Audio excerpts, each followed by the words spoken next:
Glória a Deus. Saudamos a amada igreja com a paz do Senhor Jesus. Amém, meus amados irmãos.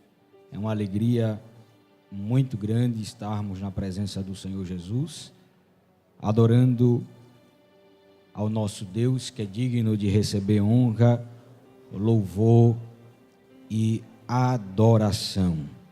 Queridos e amados irmãos, abram comigo vossas Bíblias, por gentileza, em Atos dos Apóstolos, capítulo 17, versículo 15. Atos dos Apóstolos, capítulo 17, versículo 15. Enquanto os irmãos procuram, eu louvo a Deus por esta oportunidade de mais uma vez fazer uso de um texto sagrado, como também ao nosso pastor presidente pela confiança em nós depositada nesta noite. Que Deus continue abençoando o nosso pastor e toda a família e aos demais obreiros que também estão à nossa retaguarda. Atos dos Apóstolos, capítulo 17, versículo 15. Quantos acharam? Digam amém. E os que acompanhavam Paulo o levaram até Atenas, e recebendo ordem para que Silas e Timóteo fossem ter com ele o mais depressa possível, partiram. E enquanto Paulo os esperava em Atenas, o seu espírito se comovia em si mesmo, vendo a cidade tão entregue à idolatria, de sorte que disputava na sinagoga com os judeus e religiosos, e todos os dias na praça com os que se apresentavam.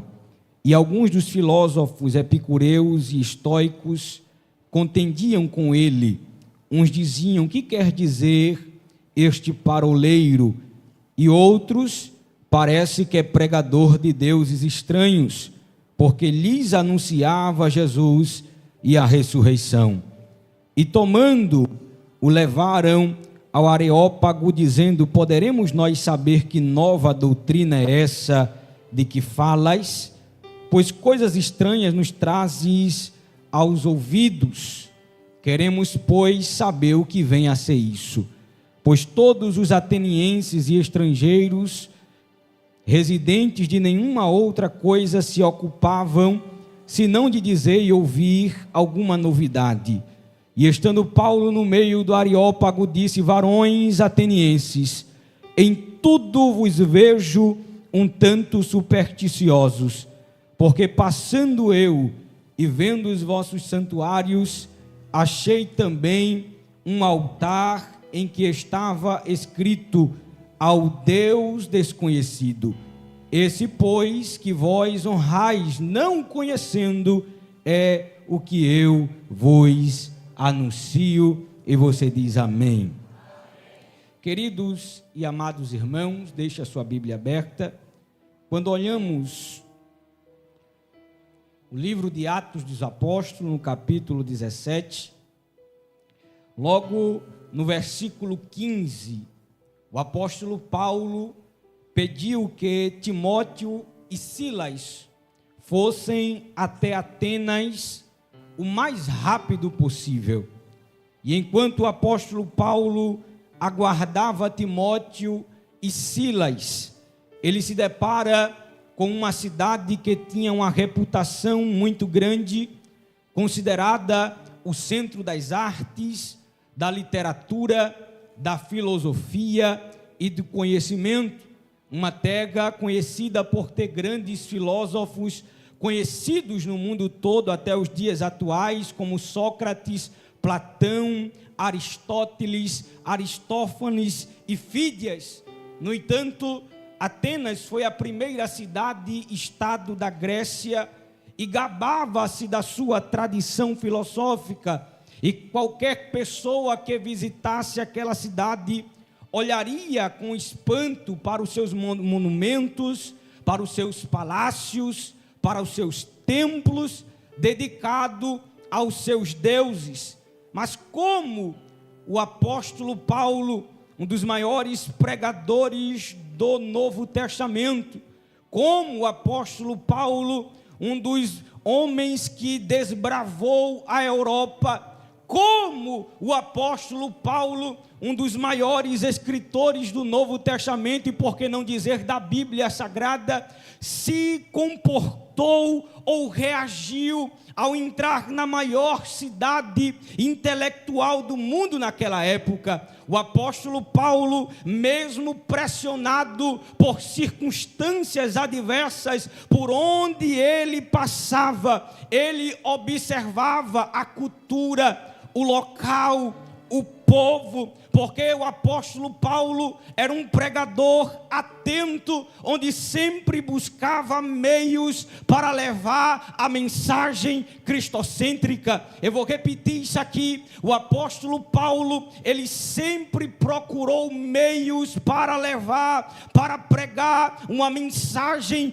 cristocêntrica. Por quê? Porque não é só pregar, eu preciso saber quem é o povo que está escutando a mensagem que eu estou pregando. Não é só pregar, eu preciso ter uma mensagem do céu para aquele povo que vai me ouvir. É por isso que Paulo, ele pede à igreja para que ore por ele, para que Deus lhe ajude a abrir a boca, e quando ele abrir a boca, o nome de Deus fosse glorificado.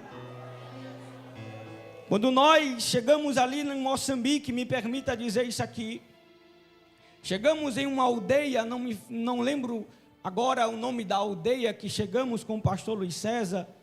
Eu disse isso ali em Cajueiro Seco, eu sempre gostei de andar com meu pai, e eu sempre pedia para ir em algumas viagens, que às vezes ele preferia deixar a gente na congregação, porque muitas vezes a gente andava a 50 a 100 quilômetros a pé dentro de uma mata fechada, e por vezes, por conta de alguns perigos, ele achava melhor preservar a família. Mas eu sempre, com 9 e 10 anos, eu pedia para ir com ele em algumas viagens. Eu sempre gostei, eu sempre estive presente. E quando nós chegamos nessa aldeia, 99% era muçulmana e 1% era cristã. A igreja ficava localizada no centro, e ao redor da igreja havia mesquitas onde eram lotadas de jovens, de pessoas que adoravam a Alá, a Maomé. No entanto, Deus deu uma estratégia ao pastor Luiz César. Por quê? Porque talvez se fosse no Brasil, dentro da Assembleia de Deus, falando dentro da Assembleia de Deus, talvez não seria bem visto, talvez seria algo que era fora dos padrões. Porém, quem dá a direção, quem dá a mensagem e quem dá a estratégia é Deus. Olhe para alguém que está do seu lado e diga assim para ele: quem dá a estratégia é Deus, quem dá a mensagem é Deus, e Ele vai lhe dar, diga isso para alguém que está do seu lado, Deus vai lhe dar a mensagem, e Deus vai lhe dar a estratégia, para que você pregue a palavra dEle, dentro e fora de tempo, porque quem dá a estratégia é Ele, e quem dá a mensagem também é Ele. Quem crê assim nesta noite? Aleluia. E Deus deu a estratégia. E qual foi a estratégia? O pastor Luiz César comprou uma bola. A igreja tinha um terreno, e no terreno da igreja o pastor colocou 2 traves, construiu um campo de futebol e começou a jogar com os obreiros. E isso chamou a atenção da aldeia, de modo que todos pararam para ver os obreiros jogar bola com o pregador brasileiro. E diante daquilo, as crianças, os jovens queriam participar também. O pastor Luiz César disse assim: só joga futebol no campo quem for crente. E eles ficaram parados, olhando para o pastor Luiz César com aquele olhar arregalado: entrego ou não entrego minha vida? Digo sim para Jesus ou não digo sim? E a gente foi embora.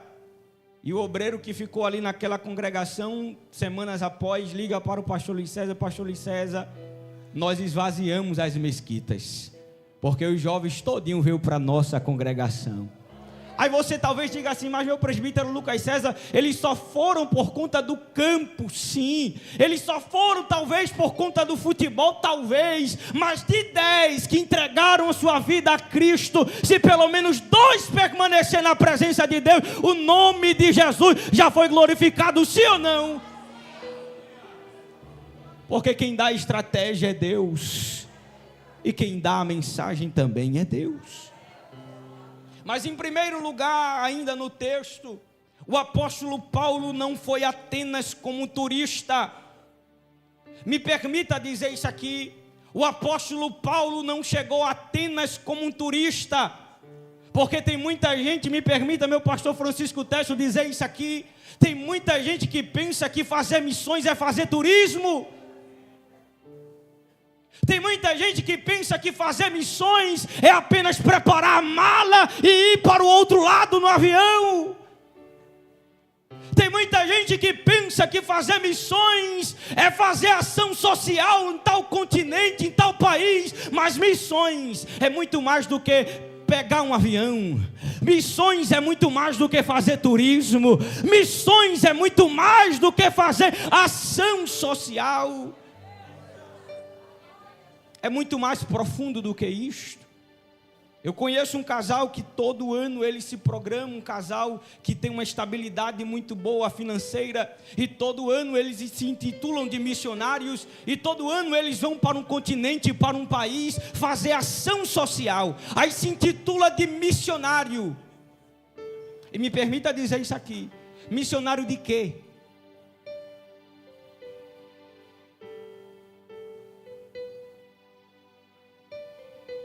Porque missões é muito mais do que ação social. Aí eu lhe pergunto, quantas congregações foram levantadas lá? Quantas almas foram ganhadas? Quantos batizados com o Espírito Santo, batizados nas águas? Quantos passaram pelo discipulado? Quantos foram acompanhados, foram na emoção, passaram 15, 30 dias, evangelizaram, fizeram ação social, mas retornaram? Não ficou um trabalho, isso não é missões. Perceba que por onde Paulo chegava, Paulo preparava uma congregação, ensinava o povo e deixava um obreiro para cuidar das almas que aceitavam a Cristo. Porque não é só ganhar, é discipular. Ganhar alma é muito fácil, irmãos. Mas o algo mais difícil é discipular, é ensinar, para que ele desça as águas, para que ele permaneça na presença de Deus. Mas o apóstolo Paulo, ele não chegou em Atenas como um turista. Paulo, ele poderia ter passeado por Atenas, poderia ter conhecido os pontos mais belos de Atenas, ele poderia ter visitado a Acrópole, uma antiga fortaleza da cidade, ele poderia ter visitado o Párteno, o templo grego dedicado a Deus, a Atena, como poderia ter visitado os pórticos daquela cidade. Mas o interesse de Paulo não era pelos pontos mais belos da cidade. O interesse de Paulo não era por discussões secundárias. O foco de Paulo era pregar o evangelho genuíno. O foco de Paulo era pregar Jesus Cristo ressuscitado e ganhar almas. Olhe para alguém que está do seu lado e me ajude a pregar nesta noite e pergunte para ele: qual é o seu foco? Será que vim para a igreja e adorar a Deus somente isso? Será que colocar o melhor terno, o melhor vestido e vir para a igreja já basta? Deus, assim como usou Paulo, Ele também quer nos usar. Eu não estou falando só de púlpito, não só estou falando dentro da igreja, eu estou falando da igreja sair das 4 paredes, porque igreja que não evangeliza, igreja que não faz missões, é uma igreja morta.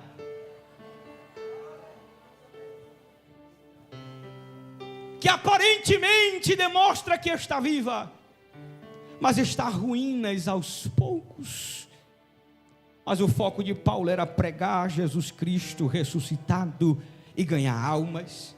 Porém, Quando Paulo ele chega em Atenas, Paulo, ele não fica olhando para a beleza, ele não olha para a estrutura da cidade, mas ele olha para a idolatria daquela cidade, porque quando Paulo olhava para aquela cidade, Paulo ele via, eu vejo com os olhos de Paulo, uma floresta de imagens de deuses, porque no tempo de Nero, meu evangelista Lindinaldo, Atenas tinha pelo menos 30.000 estátuas, dedicado a deuses. Era mais fácil encontrar um deus em Atenas do que um homem. Deuses feitos por mãos humanas, de prata, de bronze, de estátuas. A cidade era um altar a céu aberto, onde aconteciam sacrifícios e oferenda a deuses. Nesta cidade havia estátua de Atena, de Apolo, de Júpiter, de Mercúrio, de Baco, de Netuno, de Diana, de Esculápio, deuses levantados por mãos humanas. Mas Paulo não se impressionava com isso. Paulo se revolta. A Bíblia diz no versículo 16, se você puder abrir a Bíblia, que enquanto Paulo os esperava em Atenas, o seu espírito se comovia em si mesmo, vendo a cidade tão entregue à idolatria. E o verbo grego aqui é paroxino, de onde vem a palavra paroxismo, que tem conotações médicas e se refere a um ataque epilético, mas este verbo grego aqui é usado muitas vezes na Bíblia para descrever a relação da ira de Deus contra a idolatria de Israel. Ou seja, Paulo estava irado por conta da idolatria naquela cidade. E a idolatria é um pecado gravíssimo, porque rouba a glória de Deus. Quando alguém diz que adora a Deus por meio de uma imagem, ele despreza a Deus, pois Deus ordenou que não fizesse, nem adorasse a nenhuma imagem. Porque ele disse em Isaías capítulo 42, versículo 8, eu sou o Senhor, esse é o meu nome, a minha glória eu não darei a outro, nem a minha honra às imagens de escultura. A honra é de Deus, a glória é de Deus. Quem brilha aqui é Ele, quem aparece aqui é Ele, quem é o centro do culto é Ele, quem é o centro da pregação é Ele, quem é o centro do louvor também é Ele. Alemanda labarassé. Olhe para alguém que está do seu lado e diga assim: a estrela que brilha aqui é Jesus. Porque tem muito pregador que pensa que ele é a estrela, que ele é a última bolacha do pacote. Não, irmão, não se preocupe com isso. Por quê? Porque Paulo vai passar. Mas Deus sempre levanta alguém para continuar pregando o Evangelho. Aleluia. Aleluia. Ou você pensa que a igreja é só você. Aleluia. Se não quer fazer, Deus coloca outro. E por vezes Deus até faz que nem Jonas, o missionário relutante. Deus disse: vai à cidade de Jope. Jonas vai ao contrário. Quantos estão assim nesta noite? Deus mandou pregar e não está pregando. Deus mandou fazer e não está fazendo. Mas Deus ainda sabe tratar com os seus. Você crê nessa palavra? Deus ainda sabe tratar. Eu não condeno Jonas como alguns pregadores, porque só quem sabe o contexto que Jonas estava vivendo era ele. Para Jonas, ele não queria que aquele povo se salvasse, mas que Deus derramasse a sua ira contra aquela cidade. Mas o meu desejo não é o desejo de Deus. Porque a Bíblia diz que o desejo de Deus é que todos os homens alcancem a salvação. À luz da sociedade, o traficante não tem mais jeito. À luz da sociedade, o estrupador também não tem mais jeito. À luz da sociedade, o bandido não tem mais esperança. Mas Jesus ainda muda. Jesus ainda quebra o vaso. Jesus ainda marca encontro. Você crê nessa palavra?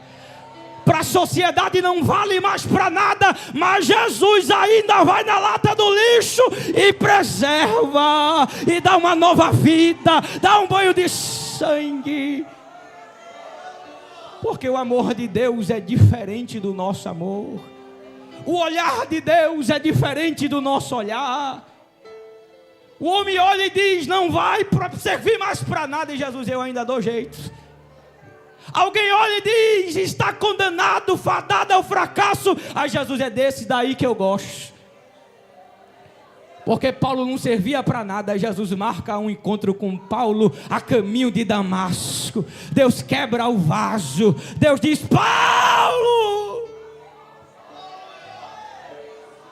Aleluia! Jesus está aqui nesta noite.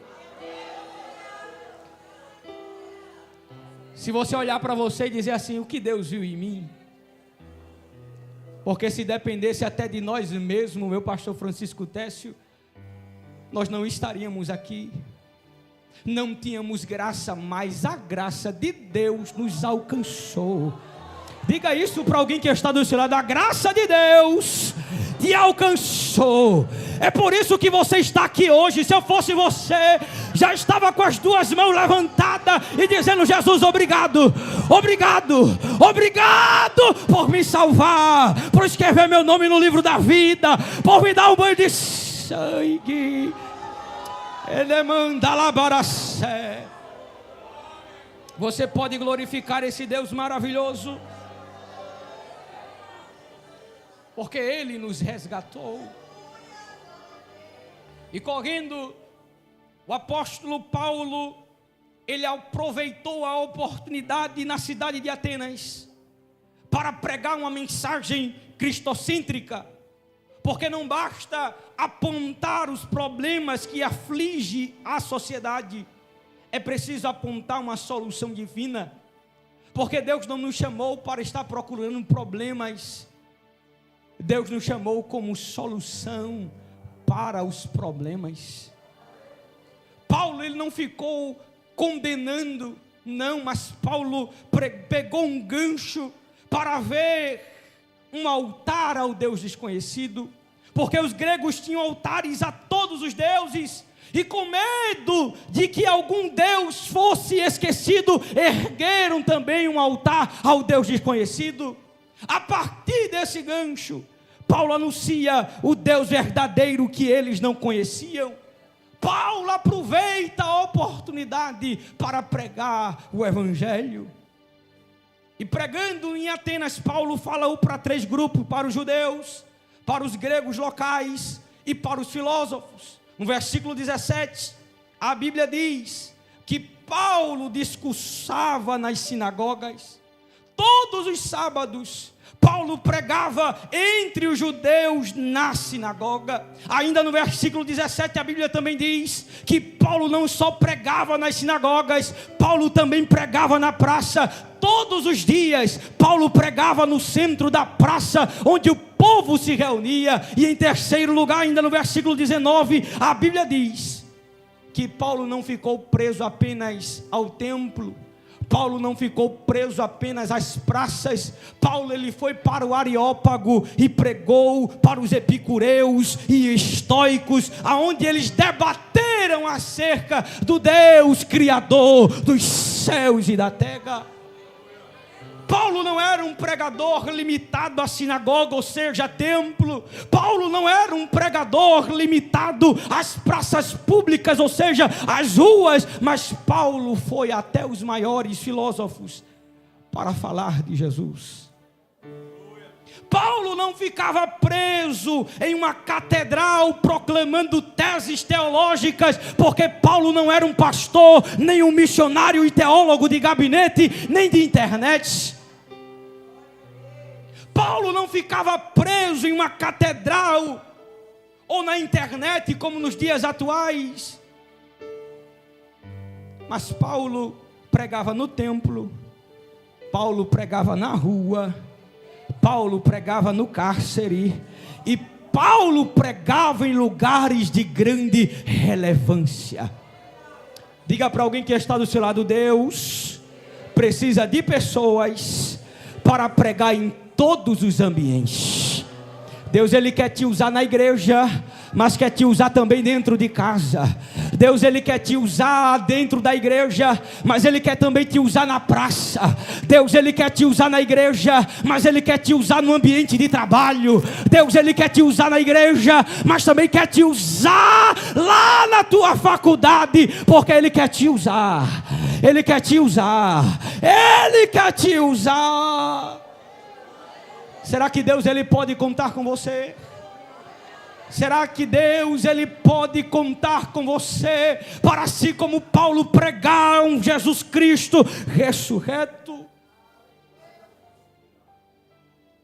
Que possamos sair das quatro paredes, que possamos, assim como a mulher samaritana, após o encontro com Cristo, ter esse desejo de evangelizar.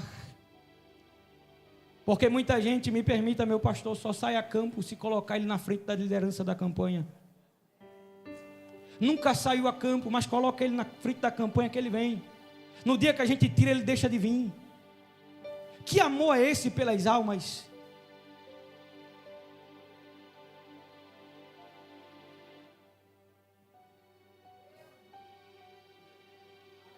Que amor é esse pelas almas que eu passo direto quando eu vejo alcoólatra e eu não tenho a ousadia nem a coragem de pregar o evangelho?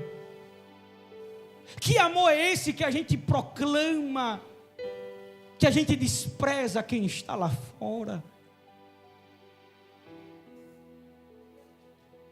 Aleluia. Mas Deus, Ele quer nos usar. Quando Jesus marcou o encontro com a mulher samaritana, perceba comigo que em nenhum momento Jesus mandou ela ir na cidade falar sobre Jesus, falar do que Jesus fez na vida dela, mas a partir do encontro com Jesus, a Bíblia diz que acendeu nela uma chama missionária que impulsionava, e diz a Bíblia que ela largou os cântaros no chão e correu para a cidade anunciando, dizendo: Jesus realmente é um profeta, Ele é aquele que mudou a minha vida. Vinde, vede o Filho de Deus. E diz a Bíblia que a cidade inteira foi até Jesus. E naquele dia milhares de pessoas entregaram a sua vida e confessaram Cristo como seu suficiente Salvador. Aleluia. Não espere sair a campanha para evangelizar. Não espere alguém lhe dar títulos para você evangelizar. Pregue dentro de tempo e fora de tempo. Imagine Paulo no século 21, meu presbítero Flávio, aproveitando a rádio, aproveitando os meios tecnológicos para pregar o evangelho. Se um homem naquela época bombardeou o inferno, foi um dos pioneiros dentro da Europa, foi um homem que escreveu 80% do Novo Testamento. Imagine o que Paulo faria em nosso século, nos dias atuais. Porque não precisa de muitos, precisa apenas de um, disponível, com a chama acesa.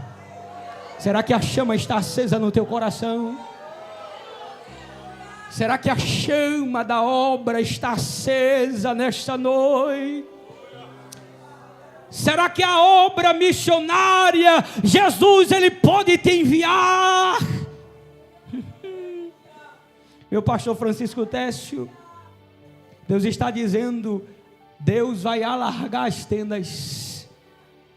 O estado de Pernambuco vai ficar pequeno, porque daqui, aleluia, vai sair missionários, missionárias, aleluia. E eu não falo só de um, eu falo de vários, porque Deus, Ele tem o compromisso com essa igreja no âmbito missionário. E a questão é, será que você está pronto para ir para o outro lado? Será que Deus, Ele pode contar conosco? Mas nesta noite Ele está reacendendo a chama em nossos corações. Nesta noite Ele está nos dando o desejo novamente de pregar o Evangelho. O desejo, aleluia, de ganhar almas, porque a Bíblia diz: sábio é o homem que ganha almas. E deixa eu lhe fazer uma pergunta nesta noite que vai lhe confrontar, mas não me responda, e eu encerro aqui. Quantas almas você já ganhou no ano de 2026? Ah, mas eu não sou presbítero, eu não sou obreiro, mas você é crente, você é uma testemunha. Quantas almas você ganhou?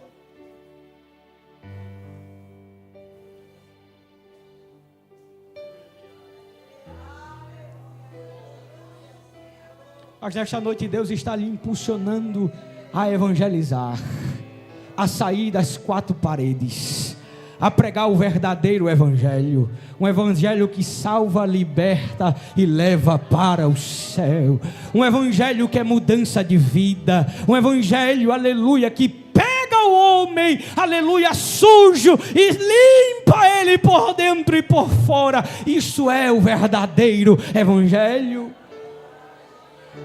Que nesta noite nós possamos fazer que nem o apóstolo Paulo. Não dá para a gente concluir tudo, mas a Bíblia diz que após Paulo pregar no Areópago, houve 3 reações. Uns zombaram, outros creram e outros deixaram para outro dia. Porque nem sempre que vamos lançar a rede alcançaremos peixe, porque tem dia que a noite ou o mar não está para peixe. Vai ter dia que você vai pregar, vai suar, vai cansar, Deus vai falar, Deus vai manifestar a glória, mas não vai salvar, porque quem salva não é você, quem salva é o Espírito Santo. Você é o canal de Deus que Ele vai usar, mesmo falho, mesmo sem teologia, mesmo falando português errado, é porque, para quê? Mas Deus usa. Não é você, é quem está em você.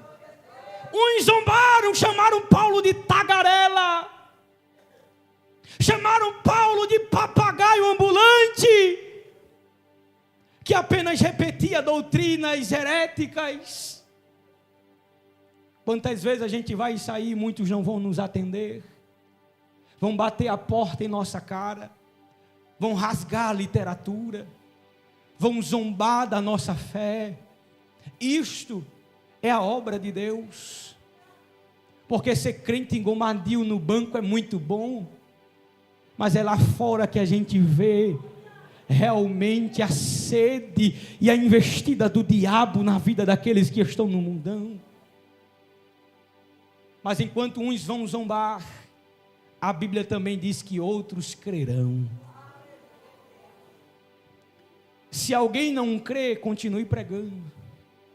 Mas se alguém crê e confessar Jesus, cuide dele, zele por ele, traga ele para a igreja, acompanhe ele até ele se firmar na fé.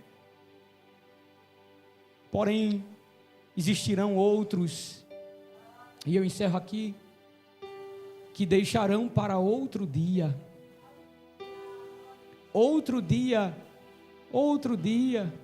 depois, amanhã. Mas nesta noite, meu pastor, se eu me permite fazer o convite, onde está a primeira vida para Jesus nesta noite? Não deixe para amanhã o que você pode fazer hoje. Não seja um zombador do Evangelho, mas nesta noite Deus está de braços abertos para te receber. Onde está a primeira vida para Jesus nesta noite? Assim como Deus trabalhou na vida de Paulo, Ele quer mudar a tua história e também te fazer um pregador do Evangelho. Onde está você nesta noite? Meu amigo, hoje tu tens escolha, vida ou morte, qual vais aceitar? Amanhã pode ser muito tarde. Onde está você? Libertar. Se não tem, que Deus ele possa lhe dar outra oportunidade em Cristo Jesus. Deus abençoe, meu pastor.